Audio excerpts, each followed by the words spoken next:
Medyo clear po for everyone. Okay. Welcome po sa ating virtual press conference patungkol sa binabantayang sama ng panahon na si Tropical Storm Nika. Ako po si LJ Estrebillo, Information Officer mula sa Public Information Unit ng DOST Pag-asa. Ang ating press conference po ngayong araw ay currently being live stream on our official Facebook page. That's DOST_Pag-asa, and on our YouTube channel, DOST Pag-asa Weather Report, ngayong araw, November 9, 2024. Bago po tayo magsimula, we would like to thank our media partners who are joining us via Zoom at sa ating social media platforms para sa ating press conference.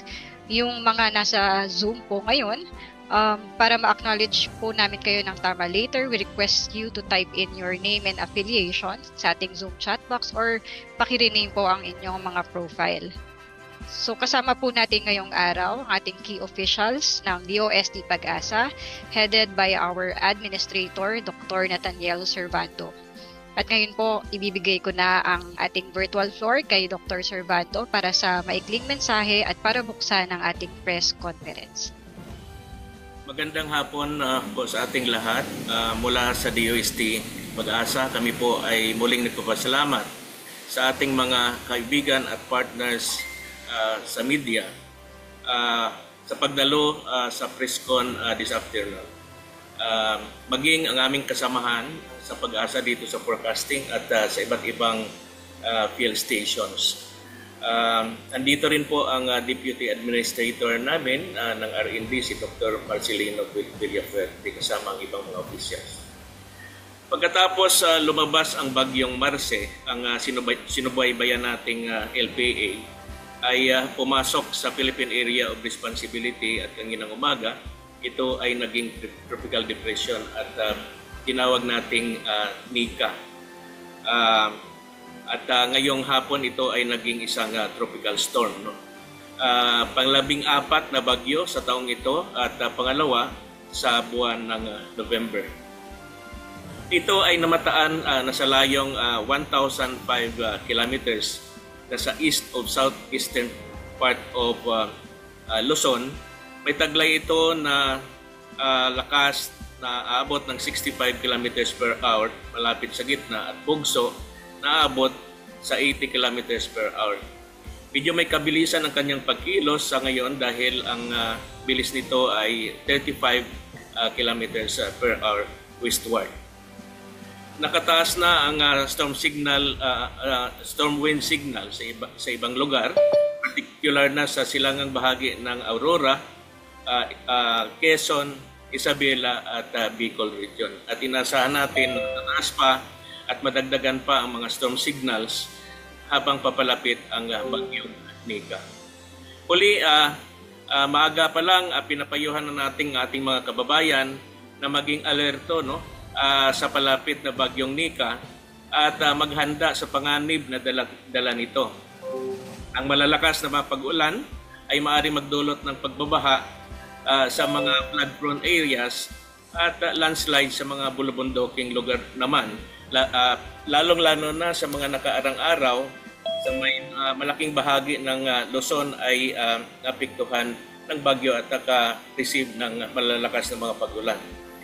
Ang malalakas na hangin na dala nito habang papalapit ang bagyong Nika ay magdudulot ng storm surge, lalong-lalo na sa mga lugar kung saan nakataas ang mga storm wind signals at magdudulot ng napakaalon na mga karagatan.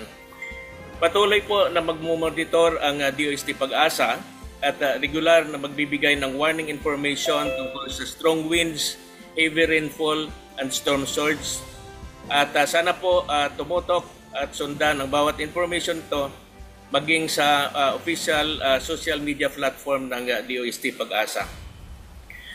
Muli, maaga pa lang ay maghanda na po, gawin ang karapat-dapat na paghahanda, sundin ang mga pinairal ng bawat lokal na pamahalaan upang paghandaan itong bagyong Nika.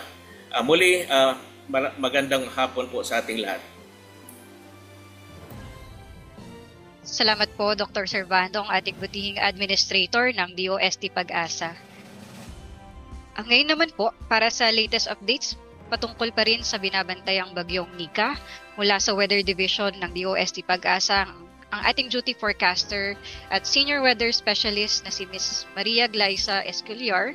Ma'am Glyza, maaari nyo na pong i-share ang inyong screen. Thank you, LJ. So, mag-share lang po ako ng aking screen.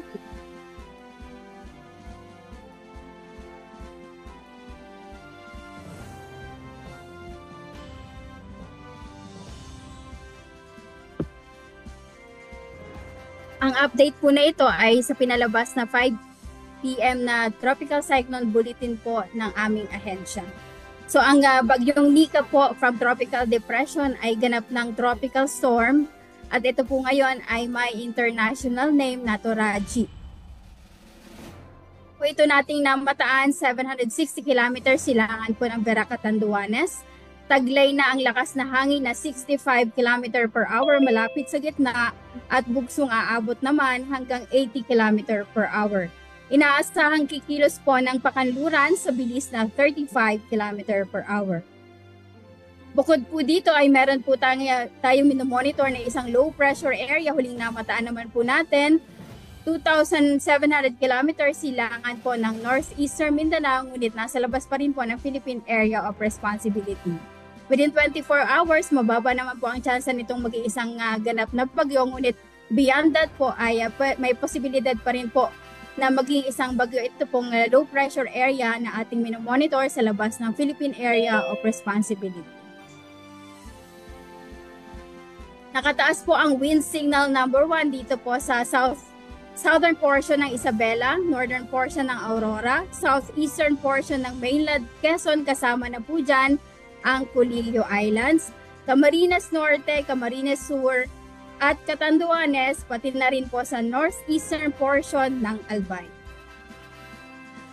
Samantala, pagdating naman po sa lakas ng ulan na maaring idulot po ng Tropical Cyclone Nika, simula po bukas ng hapon at hanggang Lunes po yan ng hapon ay meron na pong nakikitang katamtaman hanggang sa malalakas na pagulan dito po sa Cagayan, Isabela, Aurora, Quezon Province, Camarines Norte, Camarines Sur at Catanduanes.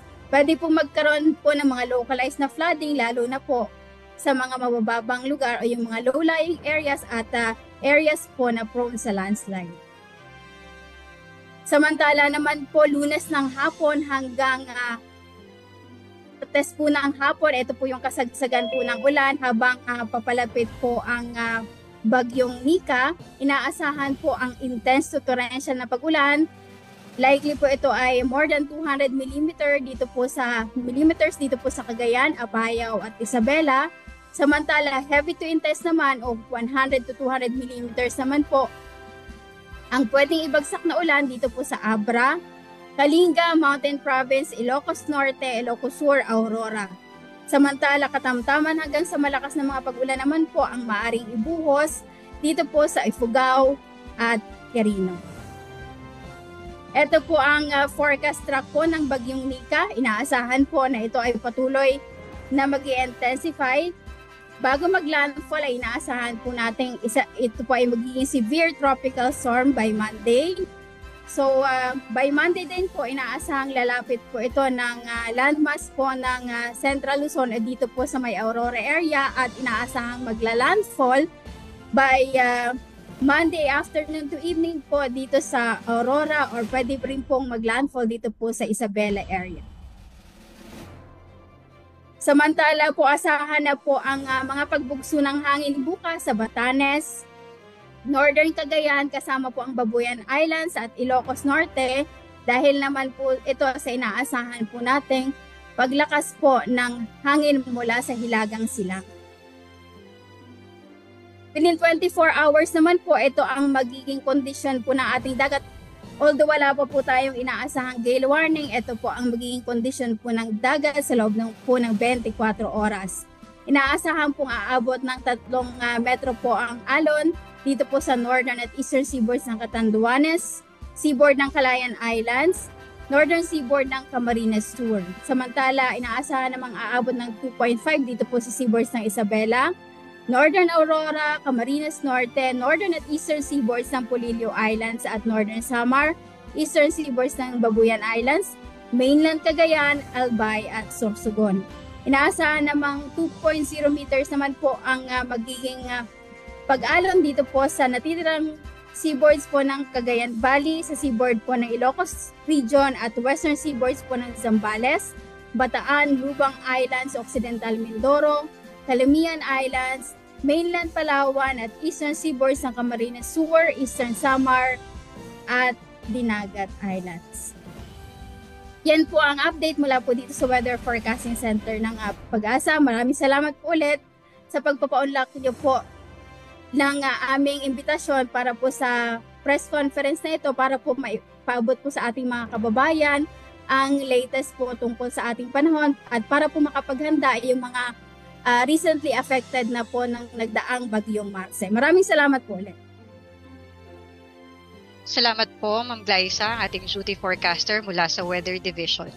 At behalf of our Pag-asa Administrator, Dr. Nathaniel Servando, and the whole DOST Pag-asa community, maraming salamat po at mag-ingat po tayong lahat.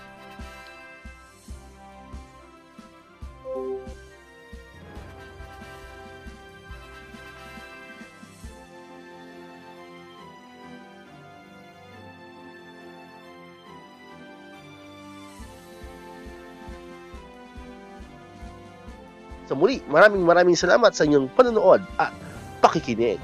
Once again, El Maestro. See you on my next vlog. Bye-bye!